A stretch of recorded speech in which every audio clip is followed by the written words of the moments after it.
അപ്പോൾ ഈ സിനിമയിലെ ഞാൻ കുറച്ച് കഥ കേട്ടപ്പം ഒരു മകനെ നിർബന്ധിച്ച് ഒരു സ്ഥലത്തേക്ക് പറഞ്ഞു വിടാൻ വേണ്ടി ശ്രമിക്കുന്ന അച്ഛൻ, എന്നാൽ പോകാൻ താല്പര്യമില്ലാത്ത മകൻ, അതൊക്കെ കുടുംബത്തിൽ നടക്കുന്ന സംഭവങ്ങളാണ്.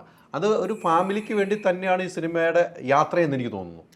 തീർച്ചയായിട്ടും. അതായത് ഞാൻ പറഞ്ഞില്ല, ഫാമിലി എല്ലാവരും എല്ലായിടത്തും അങ്ങനെയല്ലേ. ഇപ്പോൾ ഒരിക്കലും എനിക്ക് തോന്നുന്നു ലോകത്ത് മാതാപിതാക്കളുടെ ഇഷ്ടത്തിനനുസരിച്ചായ മക്കൾ പഴയ ജനറേഷനിലൊക്കെ കുറേ ഉണ്ടാവും. ഇപ്പം ഒരിക്കലും നമുക്ക് ചിന്തിക്കാൻ പറ്റില്ല. കാരണം നമുക്ക് സിനിമ പിന്നെ ചിലരുണ്ട് പഠിച്ചിട്ട് ആ അച്ഛൻ്റെ ഇഷ്ടം പോലെ പഠിച്ചാലുള്ള പഠിച്ചു, ഇനിയിപ്പോൾ എൻ്റെ ഇഷ്ടത്തിന് പോകുമെന്ന് പറയുന്നവരുണ്ട്. ഇപ്പോൾ സിനിമയിൽ തന്നെ എത്രയോ ഇപ്പോൾ എഞ്ചിനീയർമാർ ഒരുപാട് പേര് വന്നേക്കുന്ന എല്ലാം അവർക്ക് സിനിമ മനസ്സിലില്ലാഞ്ഞിട്ടല്ലായിരുന്നു അന്ന്.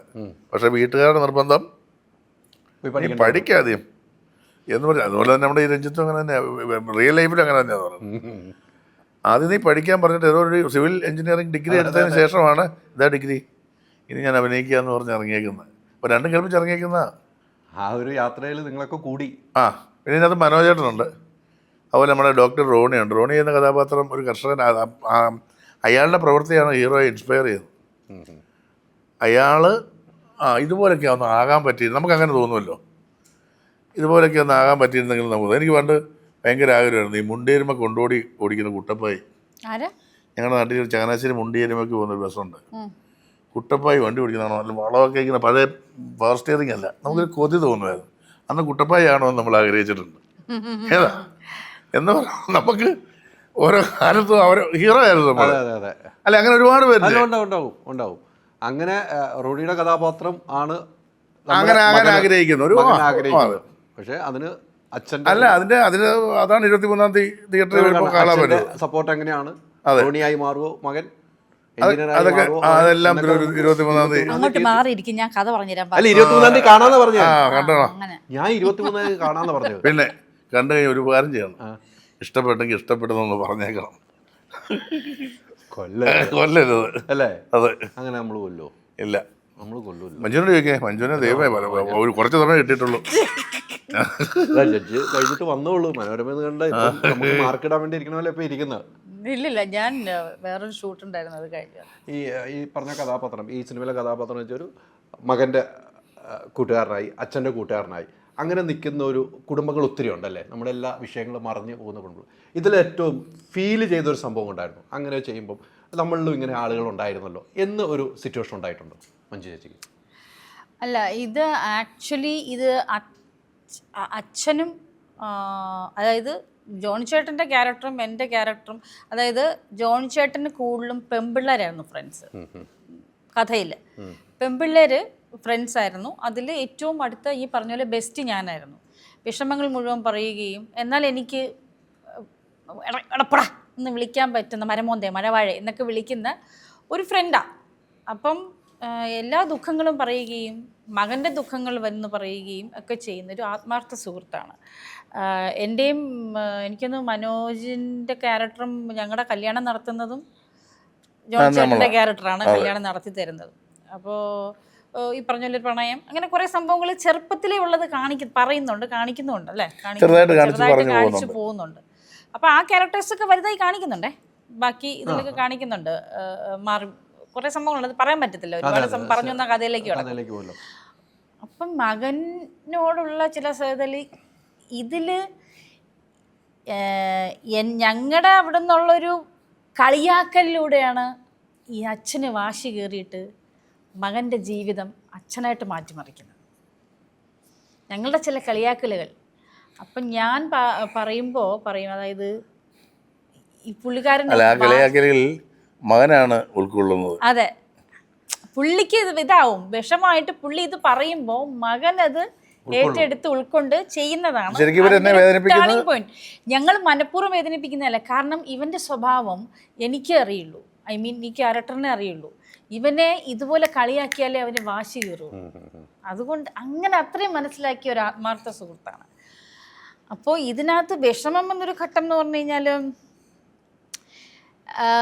ഒരു വെള്ളോടി സെറ്റപ്പിൽ ഒരു കഥ പറയുന്നുണ്ട്. പുള്ളിക്കാരൻ്റെ ഒരു ഫ്ലാഷ് ബാക്ക് അറിയാമെങ്കിലും ആ വേദന രണ്ടെണ്ണം അടിച്ചു കഴിയുമ്പോൾ പറയുന്നുണ്ട്. ഈ വെള്ളവടി സെറ്റപ്പ് എന്ന് പറയുമ്പോൾ അതിനകത്ത് 2 വൈൻ ഈ ലേഡീസ് ഫ്രണ്ട്സും കഴിക്കുന്നുണ്ട്. അതൊരു നമ്മുടെ ഈ നാട്ടിൻപുറത്തൊക്കെ കണ്ട ഈ അമ്മച്ചിമാര് രണ്ടെണ്ണമൊക്കെ അടിച്ചിരിക്കുന്ന രണ്ട് അമ്മച്ചിമാരെ കണ്ടിട്ടില്ലേ എന്ന് പറഞ്ഞാൽ ഒരു ഈ പറഞ്ഞ പോലെ ഒരു സാധാരണ സംഭവിക്കുന്ന കാര്യങ്ങൾ ഒരു ഐക്യം, ഒരു സ്നേഹം, ഒരു നന്മ, അങ്ങനെയുള്ള കുറെ കാര്യങ്ങളുള്ള ഒരു ഈ ഗ്രാമത്തിന്റെ സാധാരണക്കാരുടെയൊക്കെ ഒരു കൊടുക്കൽ വാങ്ങല്, ഒരു ഇഷ്ടം, സ്നേഹം, കരുതല്, ഇതൊക്കെ ഈ സിനിമയ്ക്കകത്ത് എല്ലാ ഈ സിനിമ പറയുന്നുണ്ട്. അതായത് നമ്മുടെ ഒരു ഗെറ്റ് ടുഗദർ വരും ഫ്രണ്ട്സിന്റെ എല്ലാം. ആ ഗെറ്റ് ടുഗദർ കഴിഞ്ഞിട്ട് എല്ലാവരോടും അന്ന് രാത്രി എൻ്റെ വീട്ടിൽ കിടക്കും.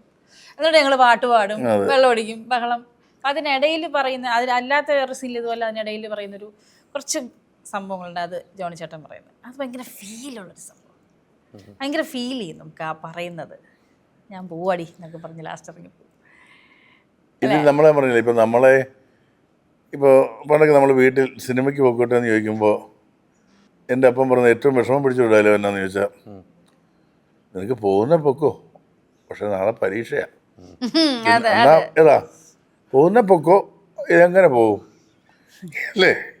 അതൊരു വല്ലാത്ത ഡയലോഗാണ് എന്ന് പറയുന്നതിനുള്ളൊരു അപ്പനും മോനും ഇല്ലേ. അപ്പന് ഇഷ്ടമാണ്, എല്ലാ കാര്യങ്ങളും ഇഷ്ടമാണ്, പക്ഷെ അപ്പൻ്റെ രീതിക്ക് അനുസരിച്ച് ജീവിക്കടാ, നീ അങ്ങനെ ആവടാ, അങ്ങനെ ചെയ്യടാ എന്ന് പറയുന്നു. അങ്ങനെ 100% ചെയ്യാൻ തയ്യാറായിട്ടുള്ള മകൻ. പക്ഷേ ഇവിടെയോ അവനും ഉണ്ടല്ലോ അവൻ്റെതായ വ്യക്തിത്വം, അവൻ്റെതായ ആഗ്രഹങ്ങളും. ഞാൻ പറയാം, അതുകൊണ്ട് സ്നേഹിച്ച് പരസ്പരം തോൽപ്പിക്കുന്ന സുഹൃത്തുക്കളും മാതാപിതാക്കളും ഒക്കെ അവർക്ക് ഒരു കഥ പറയുന്ന സിനിമയാണ് യുണൈറ്റഡ് കിങ്ഡം ഓഫ് കേരള. എന്നാൽ ചില സമയത്ത് ഇവന്റെ സങ്കടങ്ങളൊക്കെ ഞാൻ പുല്ലുവലയ്ക്ക് എടുക്കും. കാരണം എനിക്കറിയാം ഇത് ആ സമയത്ത് ഉള്ളെന്നുള്ളത്. ഞാൻ വച്ചിട്ട് പോടാ എന്ന് പറയും. ഒത്തിരി പേര് ജീവിതത്തിലുണ്ട്. നമ്മളൊക്കെ വിളിച്ച് സങ്കടം പറഞ്ഞ പെട്ടെന്ന് ഇങ്ങനെ പറയുന്ന ഫ്രണ്ട്സ് ഉണ്ടാവും. ആ സമയത്ത് പറഞ്ഞതായിരിക്കും, പിന്നീട് രാവിലെ അത് വേറെ രീതിക്ക്. ഇദ്ദേഹം ഇവിടെ ഭയങ്കര സീരിയസ് ആയിട്ട് എന്തോ കാര്യത്തിന് വിഷമിച്ചിരിക്കുമ്പോ ഞാൻ ഫോൺ ചെയ്തിട്ട് എന്റെ പച്ചക്കറിയുടെ ഒക്കെ കാര്യം ചോദിക്കുന്നു, എന്തോ സാധനം ചോദിക്കുന്നുണ്ട്. നീ വെച്ചിട്ട് പോ, നീ വെച്ചേ എന്ന് പറയുമ്പോ അതാ ഞാൻ വലിയ കാര്യം ചോദിക്കാം. പുള്ളി നീ പള്ളിയിൽ പോയില്ലേ ഇങ്ങോട്ട് ചെയ്താ എന്ന് പറയുന്നത് അങ്ങനത്തെ ഒരു ഇതുണ്ട്. പിന്നെ നമ്മൾ ഞാൻ പറഞ്ഞു, പിന്നെ മറ്റുള്ളവരെ കുറിച്ച് ഡയറക്ടർ സംവിധായകനെ കുറിച്ച് പറയണം. അപ്പോൾ ഡയറക്ടർ അരുൺ വൈകിയാണ്. അരുൺ വൈകി എനിക്ക് നല്ലൊരു കഥാപാത്രം ഗുണ്ടജനി തന്നതാണ്. ഒരു ഡിഫറെൻ്റ് ആയിട്ടൊരു കഥാപാത്രം. അതും ഇതുമായിട്ട് യാതൊരു സാമ്യവുമില്ല. അതൊരു ദുബൈക്കാരൻ, ഇച്ചിരി ഒരു കോഴിയായിട്ടുള്ളൊരു കഥാപാത്രമായിരുന്നു. ഭയങ്കരമായിട്ട് എനിക്ക് പ്രേക്ഷക പ്രശംസ കിട്ടിയ, അഭിനയിക്കാനും പറ്റിയത് നന്നായിട്ട് എനിക്ക് ചെയ്യാൻ പറ്റും. പിന്നെ അതിന്റെ ഇടയിൽ കൂടെ ആർക്കും മനസ്സിലായില്ല. അല്ല എനിക്ക് മനസ്സിലായില്ല.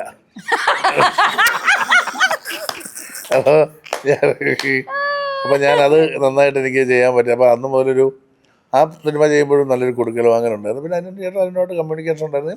ഈ സിനിമ വന്നു, ഇതിൽ കഥാപാത്രം ചെയ്യുന്നു, അരുൺ നന്നായിട്ട് തന്നെ ഉപയോഗിച്ചിട്ടുണ്ട്. അൾട്രാ മോഡേൺ കിച്ചൺ ഡിവൈസസ്, ഒരു കിച്ചണിൽ വേണ്ട എല്ലാ ലേറ്റസ്റ്റ് ബ്രാൻഡുകളും ഇവിടെയുണ്ട്. ലോകോത്തര ബ്രാൻഡുകൾ, original products, wide range. MyG future. WhatsApp വഴി ഇംഗ്ലീഷ് പഠിക്കാൻ ഇംഗ്ലീഷ് കഫേ ഉള്ളപ്പോൾ ഇംഗ്ലീഷ് ഒരു വിഷയമേ അല്ല. English cafe, we present you the perfect English. WhatsApp now 9633 888 575.